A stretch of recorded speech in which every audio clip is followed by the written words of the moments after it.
also at UFC 157. Our next guest will be in action, if you will, but not fighting. He'll be working. He'll be refereeing one of the greatest, if not the greatest, MMA referees of all time. We are honored to have Big John McCarthy back on the MMA Hour. He joins us right now. John, how are you?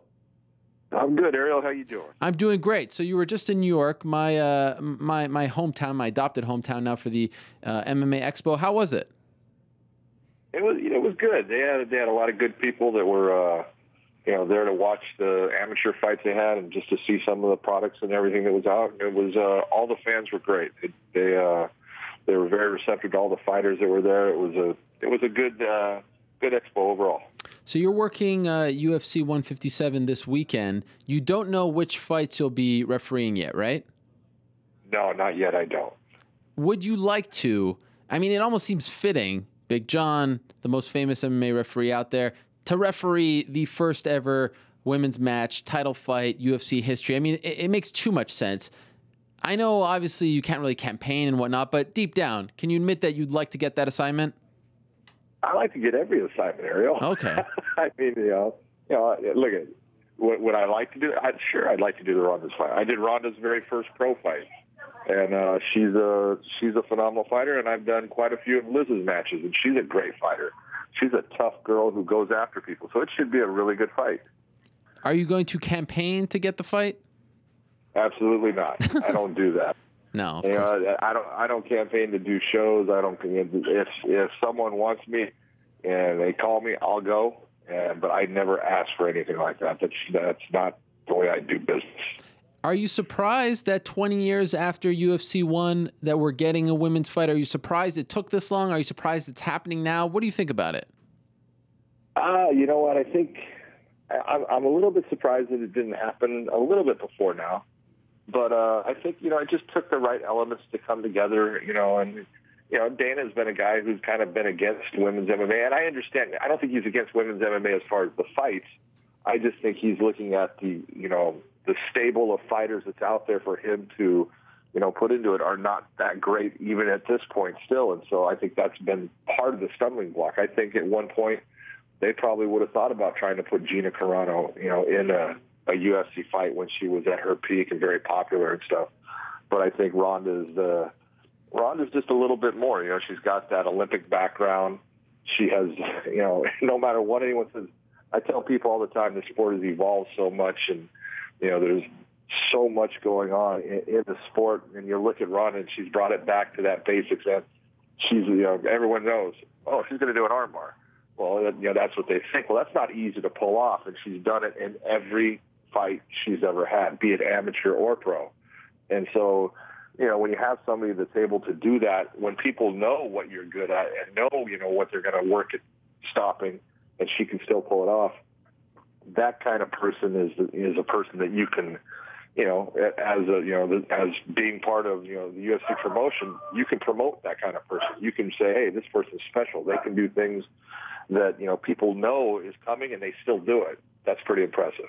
This may sound like a silly question, but I'm going to ask it anyway. When you are reffing a women's fight as opposed to a men's fight, do you do anything differently? Not at all. It is absolutely the same. The one thing you'll see, and it's hard for me to explain to some people, but there's been some unbelievable women fights as far as the action that goes on and stuff. The big difference. A lot of the women are smaller athletes. The biggest ones usually being that we get to see about 145, like a Chris Cyborg was. But we'll get ones, you see an Invicta fight, and you've got girls that are 105 pounds, fighting. And, I mean, they go after each other. It's just that, when you're talking to people about fighting and getting them to understand how things occur, people like heavyweights because the heavyweight can hit somebody at any point in the fight and turn the fight or end the fight. Where the lighter that someone goes, the human body is all set up a certain way, and it takes a certain amount of velocity and torque to cause certain reactions. And a lot of the women, through punches, can't generate enough of that velocity to do that knockout punch, especially with one. They can do it over multiples, or they can do it with a knee, or they can do it with a kick, but you don't see them doing it usually with one punch. And so they have these great wars and stuff that go back and forth, but you don't referee them any different than the men. It is exactly the same. every time there's a high-profile MMA fight, a UFC, Bellator, even Invicta, whatever, it seems like one of the talking points after the fights, something to do with refereeing or judging and how it went wrong. Like this past Saturday, I know you weren't there, but it was in London, UFC in London, and there were some wacky scores, some scores that made no sense. You saw what happened in Brazil a couple of weeks back. There's indecisiveness, there's some weird calls all the time. You, being the godfather, right, the founding father of what is MMA refereeing and judging to a large degree, how would you categorize or characterize MMA refereeing and judging right now? Is it in a good place? Could it be much better? Are you disappointed in its evolution? Tell us about it. Make us feel better about it if you can. Well, make you feel better about it. Look, I think that overall, especially the refereeing overall, is better now than it was in the past by far. But the problem is we have so many more shows going on that there's a lot of things that are happening. There's some mistakes being made. And look at all referees, all judges, they're human. We're going to make errors somewhere along the way. You try to do your best to make sure that doesn't happen, but, incidents can occur where you make a mistake. Sometimes that mistake is something that people don't even realize happened. Sometimes it's a mistake where they do, and they bring it out. When it comes to the judging, the biggest thing is judging by nature is subjective. And it can be that, you look at a fight and you have a guy that throws, he throws a bunch of punches, and one judge, we'll say you are looking at it and you're giving him credit, saying, wow, he's really active. When I'm looking at it saying he's not connecting, because everything is about what actually lands. And it can even be that he's connecting at times, but there's no real power behind what he's doing. It's touching, but it's not affecting. And so the guy that I go with, he throws heavy punches, but he doesn't throw as many. And so you'll get the variety of judges that give more credit towards one thing than another. And that sometimes leads to people saying, how in the world did that person look at that fight that way? There's times, any of us look at a fight and go, I don't understand how the judges saw that.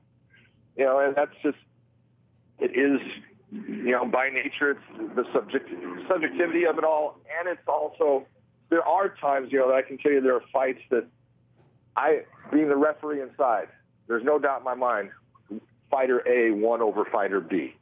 And it comes out and all of a sudden fighter B's hand is being raised.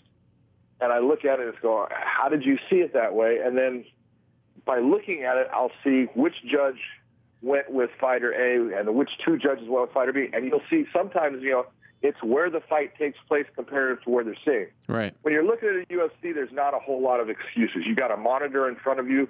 So when you can't see, because look at, although the judge's seat should be the best seat there is, it's not. Especially, honestly, with the UFC's octagon, you got a judge that's sitting by the gate. There's a lot of posts and stuff. But because of the fact that they put the monitors there, they should be able to see the fight. That monitor gives them the ability to see a fight from a variety of angles, not just from the one they're sitting at. And so there's not, a lot of excuses to say, well, I didn't see that when it comes to, the UFC. Other shows and stuff, it's not easy at times. It's tough. You'll have a referee that's in your way.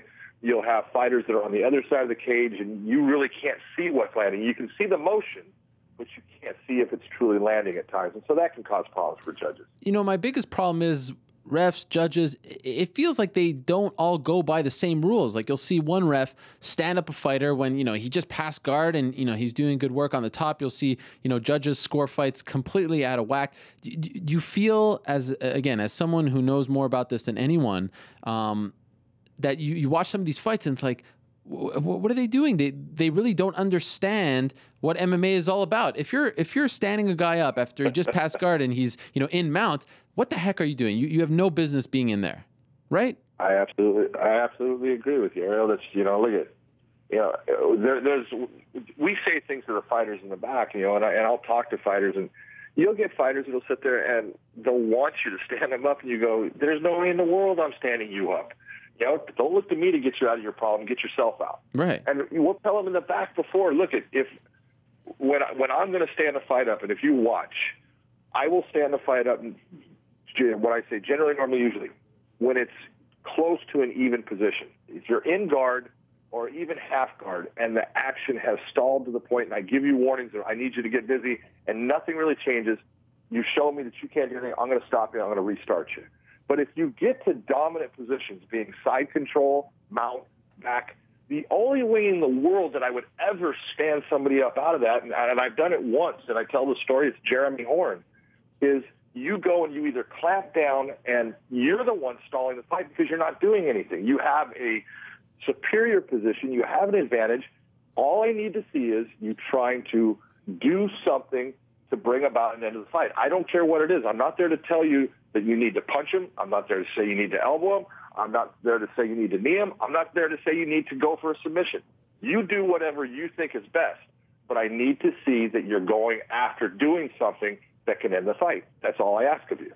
And you're going to stay in that position. And that's the way it should be, because if we start to take people out of those positions that are dominant, then start to become unfair in the fight, and we give an advantage to one fighter over the other, and that's not our responsibility. That's not our job. We're doing something that's completely opposite of what we should be doing. You know, I noted this weekend, it feels to me like the international refs, they talk to the fighters a lot more. Do work. I want to see you work. And I don't think that's the referee's job. Am I wrong here? Like, what's going on? Why are they talking to the fighters so much?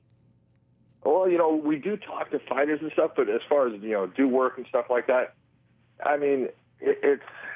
If you've ever done this, you got to have some compassion about how hard it is to do some of the things these guys are trying to do. Yeah, and do it against a guy that knows what you're trying to do.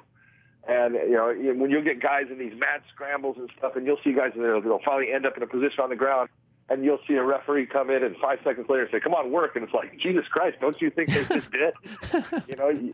Wouldn't you be taking a little bit of, trying to get your heart rate, back and breathe a little bit?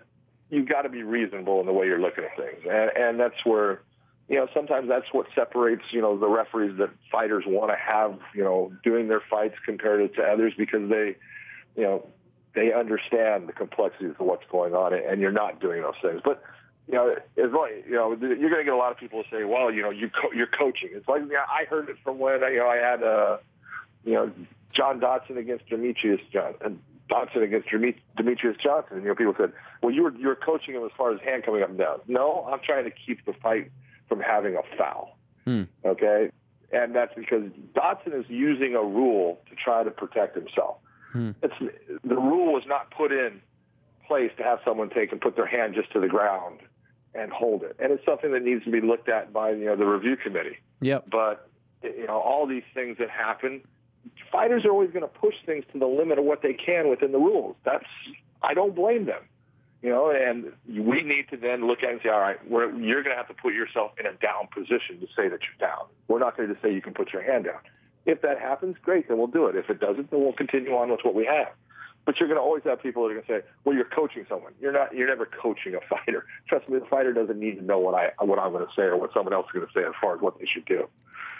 Here's what's most disheartening to me, honestly. We go to Las Vegas many times a year to watch UFC fights, and quite frankly, I think there are people reffing and judging at those UFC fights that should not even be, shouldn't be doing it. I mean, they may be fans, they may be practitioners, they're just not very good at their jobs. Big John McCarthy is not reffing those fights. How's that possible? Explain to me how this is possible. Now, 2013, you're still not licensed in Nevada. What is going on here? Well, I put... And don't give me the Kaiser thing. Don't give me talk to Kaiser. I want to know, from your perspective, why are you not reffing fights in Nevada, the fight capital of the world? How does this make sense? Well, when you look at, they do have some of the biggest fights. They don't have the most fights. You're not even close to. But look at, Keith got mad at me when I left, and I did an interview, and I said, basically at the time that I thought he was putting some people in positions to judge fights that didn't understand actually what the fighters are doing, and that's wrong. And I said that, and I stood by it, and he got mad, and from that he has never licensed me again, and that's okay. That's his choice, and I'm not going to sit there and I'm not going to cry about it and worry about it. I work where people want me to work. I work all over the world, and if I don't work in Nevada, then that's their choice, and that's okay. They have that ability, but I have nothing to do with it. I had people, saying, well, he hasn't even applied. So I went and said, you know what, I'll apply. Oh. I put in the application. Yeah. I received a letter back from them telling me they have their full complement of referees and that my application will stay on file. And that has been 3 years. Wow. So Okay, but now let me not, let me ask you this: for the good of the Sure. sport, would you call up Keith, clear the air with him for not an ego or anything, for the good of the sport, for our sanity? Can we try to rectify this situation? Clearly, he was offended for whatever reason. He's holding on to this grudge. Let's clear the air so that you can get back in there and ref those big fights. Ariel, I already apologized to him. You did. I did. Wow. Look, if there's one thing I will tell you, I am not perfect. I know that, and I make mistakes. I make them all the time. In judgment, I get mad or something, and so then I'll go back and look and say, you know what? I understand their side, and I was wrong. And I told them, hey, I apologize. I shouldn't have said that on the radio like that. If I'm going to say something, I should say it to you, and I apologize. I did that, a couple of years ago, 3 years ago, 2 years ago. And, okay, so let me ask you this: the UFC does a lot of international shows. They pick the refs. Why aren't you there? Why weren't you in London? Why aren't you going to be in Tokyo? Why aren't you going to be in Brazil? I need to know the answers. This is bothering me very much, Big John. You know what? And no one's telling me the answers. No one says. No one explains what's going on. Look, let's be honest. Let's be honest. If the UFC goes to an international place, goes to Brazil or goes to London or Japan, there is no commission. Yep. And many times, it used to be, if you saw me in the UFC, the commission was putting there. Things have kind of smoothed out. I don't think Dana's as mad at me as he was in the past. Right. That's okay. But, that's Mark Ratner's the one putting those guys there. So if Mark Ratner calls me, I'll go. If he doesn't, I don't. What's he mad at you about? I don't think Mark's mad at me at all. I think it was, for a while, Dana was mad at me, and it was basically, he didn't want to be putting me out there because of it. And, maybe that'll change as far as the international stuff. And if it does, fine. If it doesn't, that's okay too. Now, was Dana's issue? Sit there and worry about those things. I know, but I'm talking about for the good of the sport. I mean, they're like, I could count the good refs on one hand. And so how are we going to exclude arguably the best one? It just makes no sense. We sit here and complain, and very often I don't see you at these events, and it bugs me. I mean, I can't sit here and root for fighters. That's being biased.